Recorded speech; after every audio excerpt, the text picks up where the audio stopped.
That's it now, come on. And stop. Stop! Phew. Thank you for that, Thomas. I'll serve your jail time soon, just not yet. Alright then, it's whatever you want. Okay, whatever. Anyway, there we go. Noise free. Everybody on my channel, you know who it is. It's your homeboy Master Maker, and I'm here talking specifically about some Thomas movies. Now, these were my picks. You can have your own picks on the Thomas and Friends movies, but this is about what Thomas movies you should watch as a fan, or if you're new to Thomas entirely. So I'm just going to start from the top and go down. So we'll start, we'll start with the, we'll start with the last one on the list, Sodor's Legend of the Lost Treasure. Okay, in a Thomas and Friends movie, you gotta expect Thomas to be the main character. That's what he is. You gotta expect some celebrities. You got Sir John Hurt, Olivia Colman, etc. You got Railway Series returnees, Rex, Bert, and Mike. Yes, this movie's about Thomas. It also features Dynamite. Pretty bold for a children's film and a Thomas film. A lot of people think Topham was wrong in Lost Treasure, and, I kind of agree there. Maybe he was a little bit wrong, but at the same time, maybe not so much. Yeah. And, okay, with a Thomas movie, you've also got to expect collapsing bridge, landslide. Yeah, I mean, in this movie, you sympathize with Thomas. But, yeah, I feel like this was a very good finale. Why wasn't it the finale? I mean, yeah, it should have been the finale, if anything. Okay, next up, The Adventure Begins. The Adventure Begins is a Thomas and Friends special that came out in 2015 to celebrate the 70th anniversary of the series. However, I'm going to go ahead and point out the flaws in it. There are some weird continuity mistakes in this Thomas movie. The continuity mistakes are the following. For one, Henry has his new shape. I think at one point Salty could be seen. Tidmouth Sheds has 7 births despite calling all engines having not happened yet. Which, for me, I'm just like, hey, that's how Thomas remembers it. Yes, I'm guessing that's how Thomas remembered it. It isn't perfect, but it's a genuine homage and a reminder of why we all loved Thomas to begin with, featuring an all-star voice cast.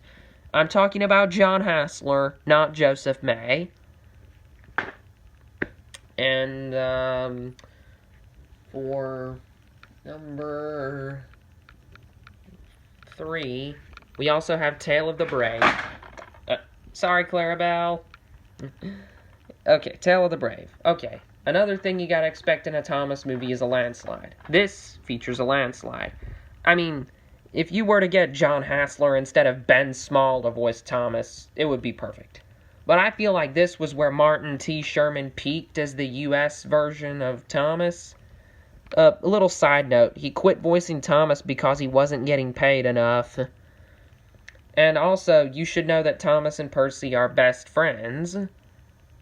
At first, I didn't really like Tale of the Brave that much, because, first off, Thomas isn't the protagonist, even though he's on the middle of the case, and it's Percy. I mean, I get why. You don't want Thomas to seem like the cowardly type. And, he doesn't seem like the cowardly type. He seems brave, impulsive.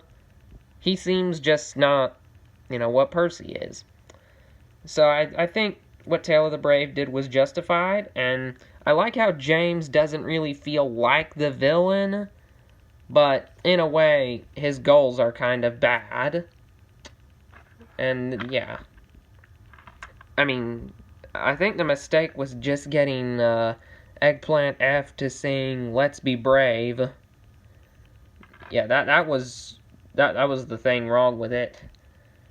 And I was considering King of the Railway for one of the best, but how do I put it? King of the Railway isn't the best because, okay, the engine's fixing up the Earl's castle, that whole thing just kind of drags on, and it before it finally gets to the point, if you know what I mean. I mean, I'm not saying that it's bad. I mean, you can like it if you want. And, yeah, that's Tale of the Brave. And now, for the ever-popular number 4. Blue Mountain Mystery. No surprise there. And Blue Mountain Mystery because I like the utilization of Diesel as the villain. Like how they introduced the narrow gauge engines again. And, you know, Victor is finally utilized in a good way. We get to know his backstory. We get to meet an incline engine Owen, swivel crane Merrick, or rail crane, my mistake. And we also get to see a cool collapsing bridge.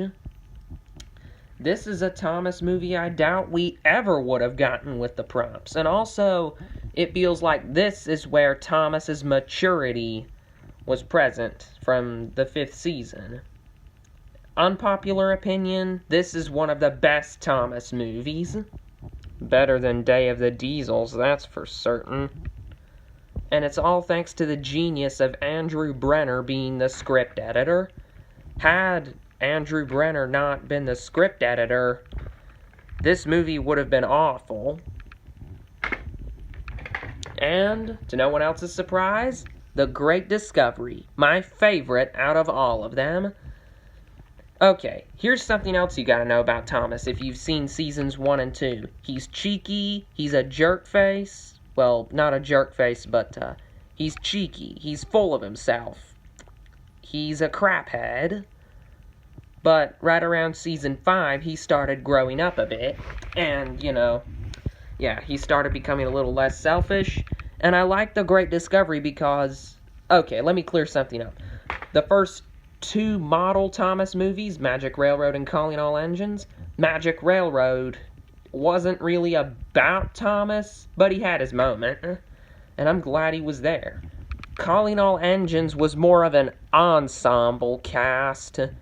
But The Great Discovery is a movie that focuses specifically on Thomas and his battle with his pride.